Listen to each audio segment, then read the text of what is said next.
When I was growing up, I always just really enjoyed mountain biking, and I don't think I ever really thought of this huge dream of racing professionally. Around home, I think I rode quite a lot with kind of my dad whenever he went out. My dad would be doing crit races, and I was riding my little full suspension, trying to huck off the loading docks and playing around. And I think just the passion behind it is quite important for me.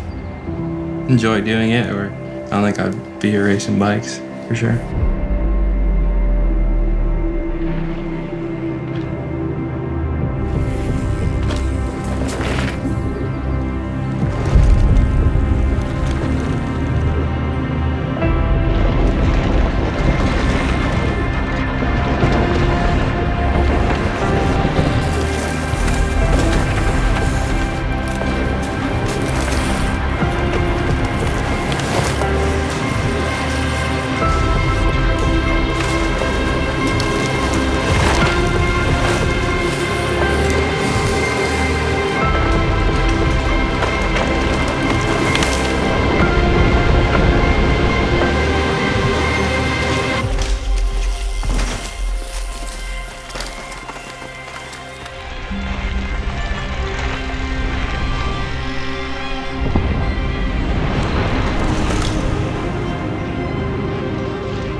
I mean, Connecticut, it's not exactly the best for me for riding, but I think just having family around is quite nice. But yeah, I'm still, within 20 minutes to my family, so it's good to stop by and say hi and spend some time with the sausage dogs and keep some stuff there. So mom makes me banana bread, hang out.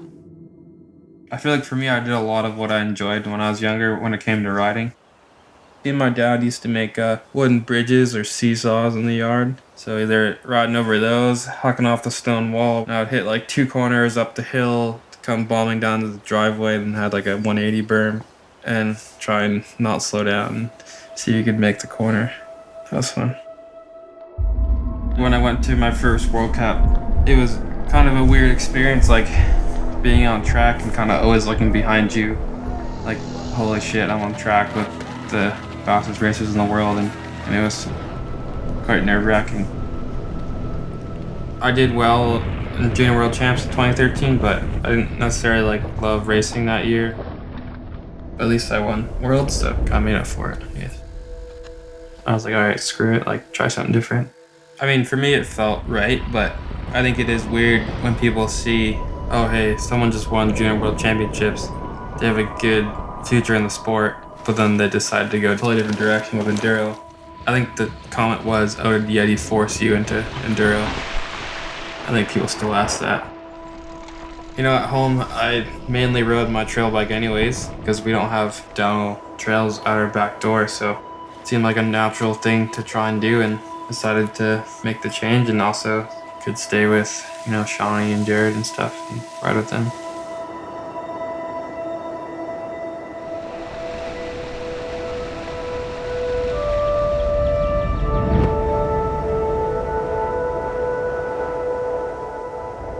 Yeah, the nerves are always there, but I feel like it ends up being quite good because the nerves kind of get you set for racing. I think when I'm a bit nervous, it means that I'm excited for the race and I want to get going.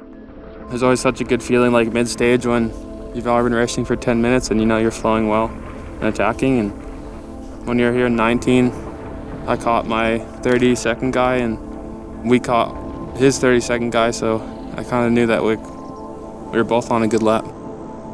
Having that energy of kind of dropping into on the village the last stage, it's always super exciting when you come to that finish corral and wait for your name to be called.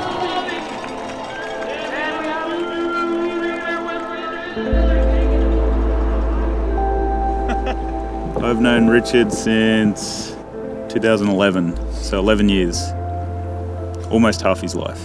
I heard he was quiet, but when I met him and put my hand out to shake his hand, said, "Hi, I'm Jared," and he just sort of looked away, like he put his hand out and just looked away, and I was like, wow, he is quiet, isn't he? It turns out farting was the thing that broke the silence with him. We all had a shared love of laughing at farts, so that was the beginning of a fruitful friendship. Whatever it is, like, we just always just clicked, and I just always want to see him do absolutely the best he can. So wanted to beat him before when I was still racing him, but if he beat me, I was more than happy for him. And now, like, obviously I just want to see him completely dominate the world, basically. The haircut kind of started because of Jared. And then you realised you liked it. Because we did the Jared Mohawks in Italy one year. My hair hasn't really fully recovered from radiation, but I had my full bald one side and then just shaved the other side and just was running a mohawk for about 4 months there until more of my hair fell out, and then I shaved the whole thing off. Good to get past it, and definitely gives you a good perspective on other sort of things in life. I think I just enjoy riding my bike a lot more now, like just for what it is. Having him now as team dad has been really nice. He's just giving us a lot of input and, tips here and there, and it's been really nice to have him back at the races. Always get a little nervous for them, actually, so I think that never goes away. You just want them to do the best they can. It's a little easier not having the nerves for yourself. You still get those feelings of like you remember exactly what it's like and how important it is to you and all that sort of stuff, so these are the days that you train for,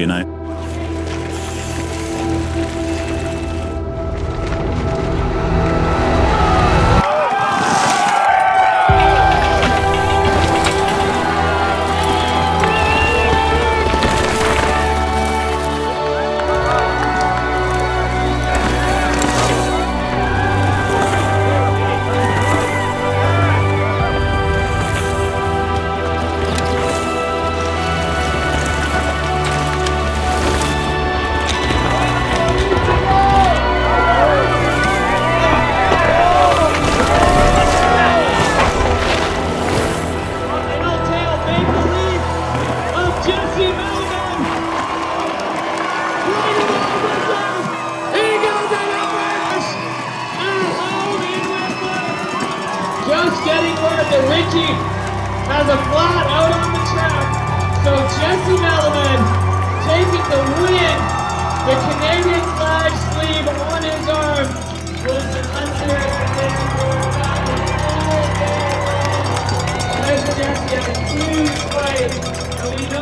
Flat on the last stage, it was just like a real killer. Like, you're racing, you're feeling good, everything's feeling easy, and you're getting, first or second, and then you go and push hard and you're, outside the top 5. So that hurts quite a bit because you know where you should be. Emotionally, it just kind of wrecks you, and everybody comes around there asking what happened, and you just want to fucking get out of there and kind of take it in.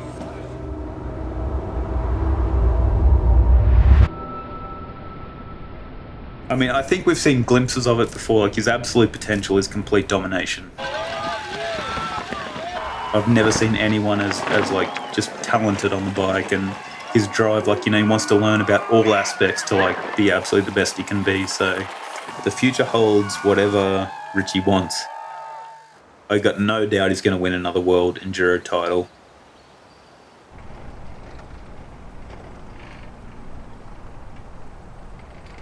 Around here, everything's pretty rocky and rooty and technical, and it might not be the funnest thing to ride, but I think you learn quite a bit on, weighting the bike, finding the traction. I think that's super important. That comes from being where I am and having to find a smooth line through a rock garden or something. I think I'm pretty good at that. Rather than just sending slabs and hitting drops and stuff, you have to think about your riding a bit more than just kind of pointing it in a straight line.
You have to drop your inside elbow to get whacked with the stick. We don't want to see any of this. We want to see this. Right before you crash. And then cuts next photo for it. How's everyone doing? Good. People were excited to see Richie. You know, he's Richie Rude. But then when we get on the trail, everyone gets comfortable. They realize he's kind of just a normal person and likes to talk bikes. He's a bike nerd like all of us. Sometimes you have to ask him to jump behind a kid and give him some pointers, but when he does do that, he connects, especially the younger kids that are real quiet and nervous about being in a big group. He'll kind of attach to those guys and help them out a lot. It was like 10. He was like 10. He was like, oh my God, it's Richie Rude. And he nukes into this turn, goes like this, and face plants into a berm. He was trying so hard to not cry.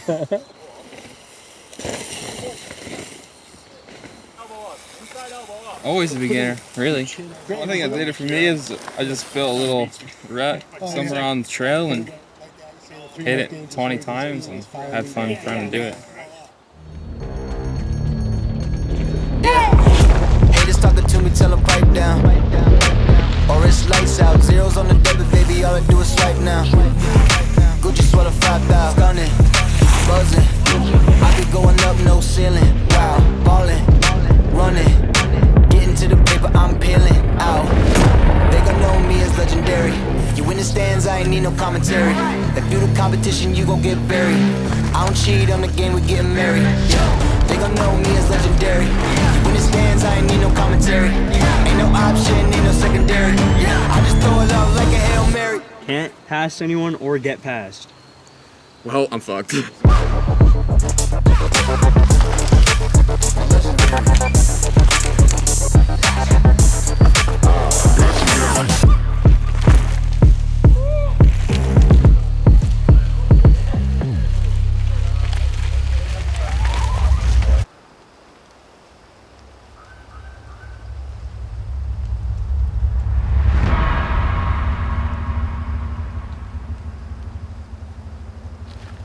You know, I've had some good success over the years in Enduro, and yeah, I've been doing it for a while, and more Enduro races are trying downhill. Now it's got me interested to actually like give it a shot at a race or two here and there. You know, like where would I be now if I was racing DH?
What do you want to do now that the morning shoot's over?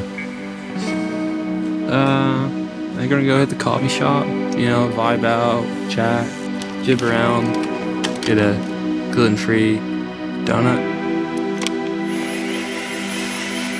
Richard, you have to take it easy on him now that he's a cancer survivor? Is it like... No, you like couldn't handle the deep loam, you know?